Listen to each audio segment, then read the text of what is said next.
شاہ است حسین و بادشاہ است حسین، دین است حسین دین پناہ است حسین، سرداد نداد دست در دست یزید، حقا کے بنا لا الہ است حسین۔ شاہ بھی حسین ہے، بادشاہ بھی حسین ہے، یعنی دینی سردار بھی حسین ہے، دنیاوی سردار بھی حسین ہے۔ اور جو جو حسین کے خلاف ہے، چاہے وہ دین میں ہو، دعویٰ کرتا ہو دین میں ہونے کا، دین اس میں نہیں ہے۔ جو بھی حسین اور حسینیت کے خلاف ہے، چاہے وہ دین میں ہو، دعوے کے اعتبار سے، حقیقت میں وہ دیندار بولیے نہیں ہے۔ اس لیے کہ حضور صلی اللہ علیہ وسلم نے امام عالی مقام کو اپنے ساتھ جوڑ لیا ہے، صرف یہ نہیں کہ اپنی ذات سے جوڑ لیا ہے، نہیں، اپنے نظریے میں بھی جوڑ لیا ہے اور اپنے عقیدے میں بھی اپنے پاس رکھ لیا ہے۔ اس بات کو میں یوں بیان کرنا چاہتا ہوں، نوجوان بچے ساتھ بیٹھے ہیں، مجھے بتائیے نبی اکرم گھر سے نکلتے ہیں اور بی بی فاطمہ الزہرا سلام اللہ علیہا کے گھر سے دونوں بچوں کے رونے کی آواز آتی ہے، تو آپ جس کام بھی جا رہے ہوتے ہیں آپ اس کام کو چھوڑ کے گھر میں داخل ہو جاتے ہیں اور کہتے ہیں فاطمہ کیا ہوا ہے بچوں کو، فاطمہ کیا ہوا ہے بچوں کو، اور بچوں کو لے لیتے اور انہیں دلاسے دیتے اور انہیں چپ کراتے اور چپ کرا کے سینے سے لگا کر فرماتے بیٹی فاطمہ انہیں تم رلایا نہ کرو، جب یہ روتے ہیں تو مجھے بڑی تکلیف ہوتی ہے۔ بچے تباہ کے باعث رو رہے ہیں، کربلا کی اذیت ابھی دور ہے، یعنی تباً رو رہے ہیں، تباً کوئی رلا نہیں رہا، سمجھے بات کو، حسن و حسین تباً رو رہے ہیں، تباً، بھئی بچپنا تو عمر ہی رونے کی ہوتا ہے اور وہ بچپنے کی وجہ سے رو رہے ہیں، اب تباً رو رہے ہیں۔ اور آقا اپنی بیٹی جو کہ معصومہ تو نہیں لیکن ہے تو سیدہ، عرض یہ کرنا چاہتا ہوں کہ انہوں نے رلایا نہیں ہے، انہوں نے اذیت دی نہیں ہے، تکلیف دی نہیں ہے، ہو سیدہ اور تکلیف دے حسنین کو کس طرح لاڈوں سے پالتی ہوں گی یہ تو وہی جانتی ہیں، اور تھے بھی عطائے خدا بندی یہ بھی وہ جانتی تھی کہ پاک رسول کے گھر میں جو بھی آئے گا وہ تو طبعاً اور فطرتاً پاک ہی ہوگا، تو کیسے کیسے پالتی ہوگی، لیکن طبعاً رو پڑے، بچپن میں جیسے بچے رو جاتے ہیں، تب بھی آقا دو جہاں کے لفظ ہیں کہ اے سیدہ بیٹی انہیں رلایا مت کرو، یہ روتے ہیں تو مجھے تکلیف ہوتی ہے، وہ تو طبعاً روئے اور بچپنے کی وجہ سے روئے، اور آقا نے فرمایا کہ رلایا مت کرو مجھے تکلیف ہوتی ہے، یہ سیدہ کو فرمایا، جس کے آنے پر کھڑے ہو جائیں، جس کا احترام کریں، استقبال کریں، اور وہاں عالم کیا ہوگا میدان کربلا میں کہ امام عالی مقام رونا نہیں چاہتے مگر امت رلا رہی ہے، یزیدیوں کی طرف سے اذیت آ رہی ہے، تکلیف آ رہی ہے، جبر ہو رہا ہے، ظلم ہو رہا ہے، اتنی تکلیف آنے کے بعد بھی آپ کہتے ہیں کہ مسلمان ہیں، تو نبی علیہ السلام نے تو فتویٰ پہلے دے دیا کہ انہیں رلانا مت، مجھے تکلیف ہوتی ہے،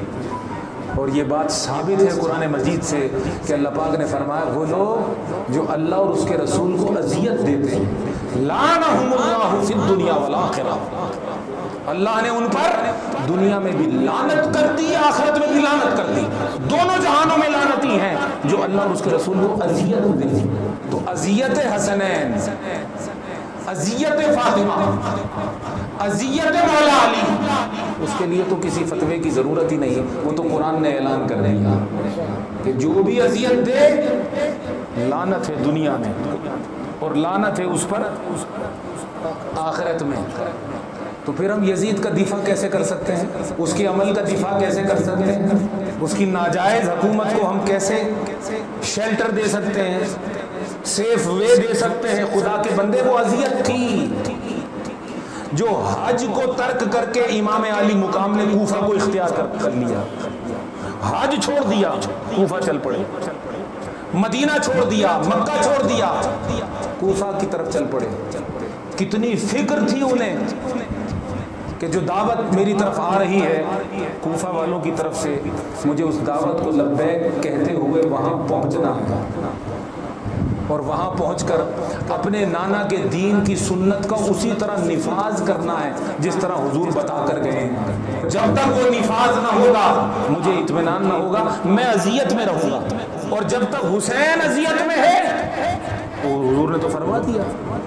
اور قرآن نے بتا دیا کہ جب تک نبی اذیت میں ہے وہ اذیت نبی کی نہیں خدا کی ہے، اور جب خدا اذیت میں ہو کسی عمل کی وجہ سے خدا لعنت کرتا ہے دنیا میں اور آخرت میں۔ اس لیے دوستو امام عالی مقام کی اس فکر کو سمجھنا فرض عین ہے، جس طرح عبادت سیکھنا فرض ہے اس طرح امام عالی مقام کے نظریے کو اور ان کی فکر کو سمجھنا ہر مسلمان کے اوپر فرض ہے۔ اور وہ جو میں نے کہا کہ حضور علیہ السلام نے اپنے ساتھ جوڑ لیا، اس کے اوپر کچھ بات کر کے پھر کربلا کی بات کر کے پھر نیاز کی طرف آتے ہیں۔ نبی اکرم صلی اللہ علیہ وسلم نے نہ صرف یہ فرمایا کہ اذیت مت دیا کرو، جب یہ روتے ہیں تو مجھے تکلیف ہوتی ہے، ساتھ ہی ساتھ یہ اعزاز بھی حاصل ہے ان بچوں کو کہ نبی اکرم صلی اللہ علیہ وسلم نے ان کو اپنی زبان چسائی بھی اور ان کی چوسی بھی، گود میں لے کر سینے میں رکھ بھر کر ان کو پھر انہیں سونگتے، سینے سے لگاتے، کندھوں پر سواری کراتے، کندھوں پر سواری کراتے کہ صحابہ دیکھ کر کہتے سبحان اللہ کیا سواری ملی ہے۔ جب صحابہ کی نظر حضور پر ہوتی کہ کیا سواری ملی ہے، حضور فرماتے سوار بھی تو دیکھو کون ہے۔ صحابہ کی توجہ حضور کی طرف، محبوب حضور تھے تو ہر ایک کی نظر محبوب پر ہوتی ہے۔ صحابہ سواری کو دیکھتے، حضور نے سوار کیا ہوتا بچوں کو کاندھوں کے اوپر، چل رہے ہوتے، کیا سواری ملی ہے، تعریف محبوب کی ہو گئی۔ معلوم ہوا کہ وہ اپنے محبوب کی تعریف کر رہے ہیں، آقا سب کے محبوب ہیں، اور حضور فرما رہے ہیں سوار بھی تو دیکھو، وہ اپنا محبوب دیکھ رہے ہیں، حضور اپنا دکھا رہے ہیں۔ اب میں یہاں سے چشتیانہ ایک بات نکالتا ہوں کہ حسنین بھی انہیں ہی دکھیں گے جنہیں حضور دکھائیں گے۔ جب انہوں نے کہا نا سواری کیسی ہے تو حضور نے فرمایا سوار بھی تو دیکھو۔ اب انہوں نے دیکھا ہوگا، پھر بھائی دیکھا تبھی تو صدیق نے کہا کہ میں تو علی کو دیکھتا رہتا ہوں اور عبادت کرتا رہتا ہوں۔ الہی بحق کے بنی فاطمہ بر قول ایماں کنی خاتمہ، الہی بحق کے بنی اے اللہ فاطمہ کی اولاد کے صدقے بر قول ایماں کنی خاتمہ، ایمان کے قول پر میرا خاتمہ فرمائیے۔ گر دعوتم رد کنی ور قبول منو دست و دامان آل رسول، میری نہ عبادت کی کوئی فخریہ بات ہے، نہ کوئی اور میرے اندر کمال ہے، میں تو آل رسول کے دامن سے لپٹا ہوں، ان کا غلام ہوں، بس اسی غلامی کو قبول کر لے۔ تو صحابہ کو حضور نظر آئے، حضور نے اہل بیت دکھا دیے۔ معلوم ہوا مقابلہ اور موازنہ تو نہیں کرتے ہم، لیکن یہ بات تو ضرور کہتے ہیں کہ نبی کے سب یار بے مثال تھے،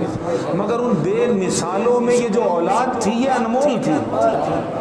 تو بغیر مقابلے اور موازنے کے ہر ایک کی شان مانیں،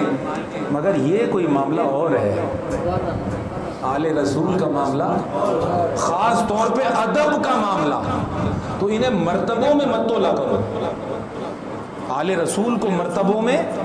نہ تولا کرو، بس ان کا ادب کیا کرو۔ آل رسول کا ادب ہے، آل رسول کی تعظیم ہے، آل رسول کی تکریم ہے، اور یہ جو تکریم ہے یہی محمد کا دین ہے۔